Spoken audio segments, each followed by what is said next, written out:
In today's fast-paced world, we are getting so busy that we have started forgetting ourselves. So many thoughts keep running in our mind that they do not let us sit peacefully. Whenever we get a little time to sit peacefully, then many thoughts start coming in our mind again, and then we forget whether we are sitting peacefully or not. That is, our mind gets so filled with thoughts that it does not let us sit peacefully at one place.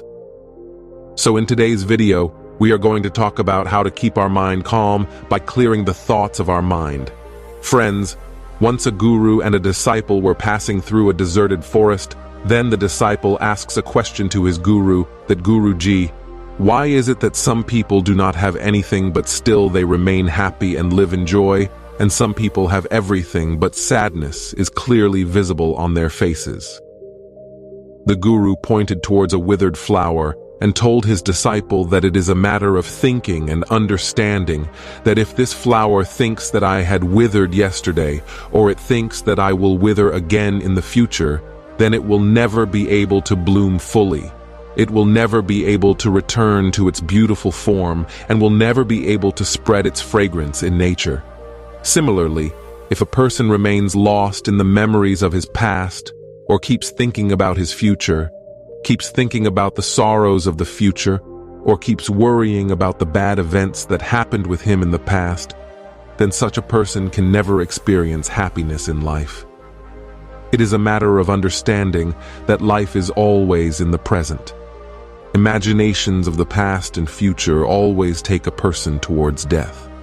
Therefore, it becomes necessary that the way we take care of our body, to keep it away from diseases, we keep cleaning the dirt from inside it. In the same way, from time to time, we should keep cleaning the dirt from our mind and brain. This will not only sharpen your intelligence, but you will also know the secret of always being happy. The disciple asked, Gurudev, before we start discussing the mind and brain, I want to know why people who have everything remain unhappy, and why people who have nothing are often happy. What is this secret? What could be the reason behind it? The guru replied, when some people achieve everything in life, and after achieving everything, they realize the futility of everything. Such people are often gripped by the feeling that I have not achieved anything in life from whatever I have done. Even if I have achieved comforts and luxuries, I have not achieved anything in life. I may have achieved peace of mind, but peace of mind is still far away and incomplete too. I am unable to reach it. Even after getting everything, I could not understand my mind. And when a person feels like this, he realizes that whatever he has earned was worthless. He wasted his life in useless things, and on the other hand, a person who has nothing in life has a hope. He craves to get everything, and that crave, that desire keeps him happy in life, moves him forward, and he is always full of energy. The guru pointed towards a dry tree with his hand and said, at one time this tree must have been green and laden with fruits. Many kinds of birds and animals must have rested on it and must have eaten its fruits. At this time, this tree would not even know that one day it will dry up and its condition will become so bad that it will not be able to give shade to anyone. There will not be even leaves on it. Will go. Similarly, in the race of his life, man forgets that the race in which he is trying to get ahead of everyone, its last stage is death. I wish he could move away from this phase and see where its last stage will take him. The race which he is dreaming of winning by getting ahead of everyone, its last stage is actually death. I wish it happens in life too, that we can somehow stop those events in the race of our mind and see what is his stage and what is going to be his result. He is busy in collecting a lot of things. One day, all of that will remain here. While collecting, one day his body will die, and then his body will burn in fire and turn into ashes, but all the things made by him will remain lying here. But while collecting things, man forgets to live his life. He is not even able to laugh properly. He just keeps on collecting and keeps on collecting. While doing this, he loses all his happiness, peace, and joy. It is also possible that he may move forward towards such activities which bring joy in his life and which give a new direction to his life. The Guru said that only a yogi stops in the race of life, who understands that the last stage of life is death. That is why, instead of getting comforts and luxuries in life, he starts trying to take his mind and brain towards a new joy. The disciple asked that Gurudev, can a man living a householder's life not achieve that joy, and if he can, then in what way should he start? The Guru said that he can definitely do it. The Guru excitedly replied that if all the people decide to become yogis to achieve that joy, then the functioning of nature will stop and its system will start deteriorating. A true yogi searches in his life, and after searching, he starts searching. He tells everyone the ways of attaining happiness in domestic life, so that man can attain that happiness while leading his domestic life. The Guru addressed the young man and replied that according to the research I have done in my life, man should keep cleaning his mind and brain from time to time. Man pays attention to his body, but forgets his mind and brain. He never pays attention to it, and because of that, his mind and brain keep on growing old. Youth is no longer present in them, and when youth is no longer present in them, they are no longer fresh and new, due to which a person is filled with sadness. What is the dirt of mind and brain? First, I tell you that in every man's life, some such incidents take place which have a very deep impact on his mind and brain, and he remains in those situations till his life. He is not able to forget the incidents, and those incidents get completely imprinted in his mind, which creates a knot in his mind, and whenever he does any work in future, then these incidents affect him. These incidents completely change his thoughts and his decisions. The vision of such a person also gets confused. He is not able to see the true nature. He keeps on seeing those things in a confused way by connecting them to those incidents. For example, if a person with evil eyes has cheated you, then you will always consider the person with evil eyes as a cheater throughout your life. You will never be able to trust him completely. But the thing to understand is that the person who has cheated you did not get that betrayal from the evil eyes. It is derived from the nature of man, but due to the nature of that man, a picture of him got imprinted in our mind, an image of him was formed. And when we contact another person, that image stands like a wall in between. And due to this, deep relations are not established between two people. So the most important thing for a man is that he keeps himself free from the events of the past and does not create any kind of image in his mind by getting influenced by those events. Some people can raise this question that then, what will be the use of life experiences?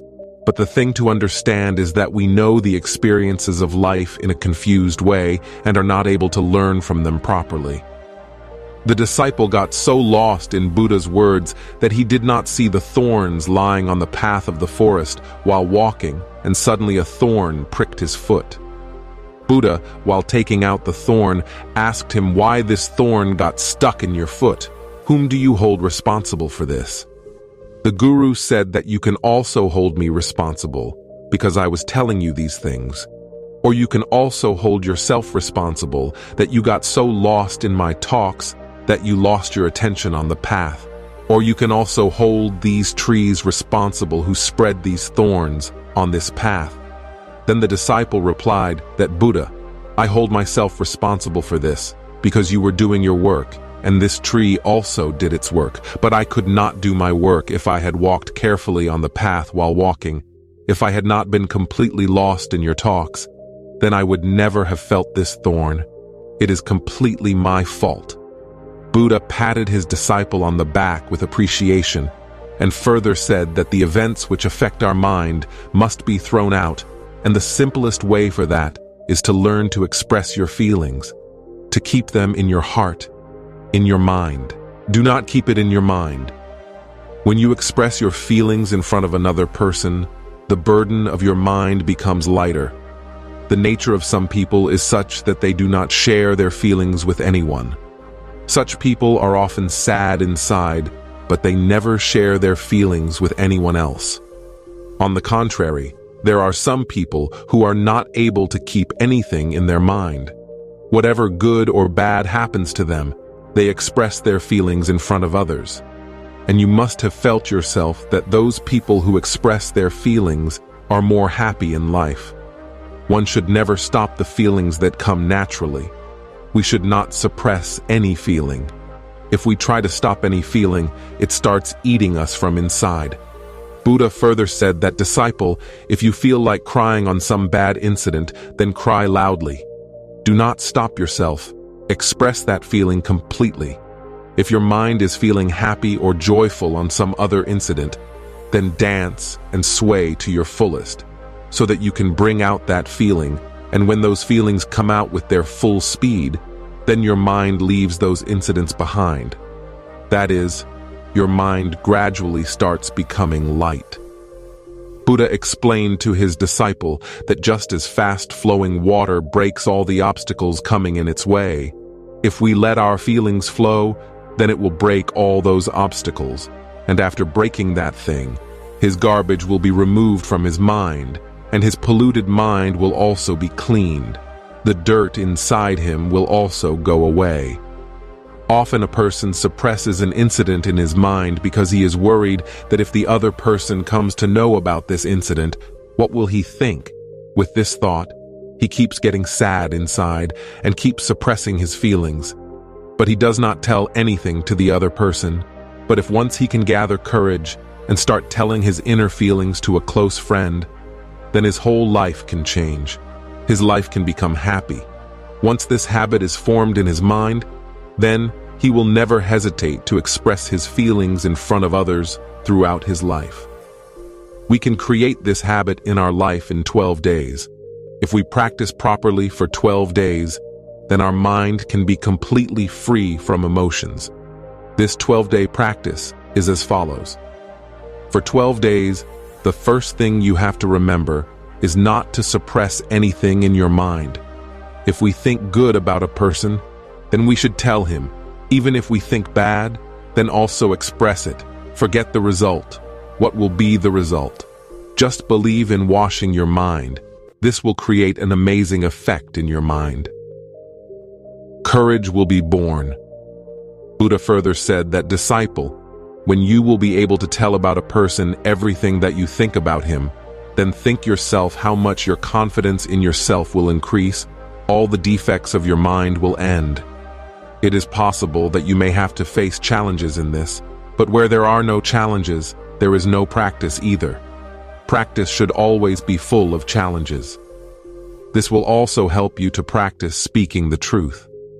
Often, to impress others, we keep saying what they like, but we do not say what we really think about them, and this is our biggest mistake, due to which our whole existence becomes false. And while expressing your feelings, also keep in mind that what is the basic reason behind the feelings that are arising inside you towards that person. For example, when a servant does some work for his master and is not able to do that work properly, then the master scolds him, due to which feelings of anger start arising in him towards him. But the thing to understand is that the master will definitely scold you if you do not work well. If you are doing your work well and still your master is not behaving properly with you, then you can openly express your feelings to your master without thinking what will be the result of this. If you do not bear this feeling, otherwise you will start falling down in your own eyes. Your self-confidence will be completely lost. The second practice that you have to do for 12 days is that whatever events happen with you, there should be at least one person in your life in front of whom you can put your heart's words, whether it is a good thing or a bad thing. You can tell all those things without thinking anything, without any fear of what that person will think about you. You can tell that person your feelings. You can tell everything, and that person does not create any image for you after listening to all your words. Find such a person in your life and try to express all your feelings in front of them. Whatever happens in the day, whether you feel good or bad, if you feel attracted towards someone, Try to tell them like a friend. This will tell you what kind of feelings your mind creates towards the events. Tell your mind so that the feelings inside you, the thoughts that are arising inside you, become completely empty. The third practice that will keep your mind empty is the practice of proper sleep. Finishing this discussion, Buddha and his disciples crossed the forest and reached their ashram. So, friends, I hope you have learned a lot from this video, and if you have learned something, then please like and share this video and subscribe to the channel, and also write Namo Buddhaya in the comment. Thank you.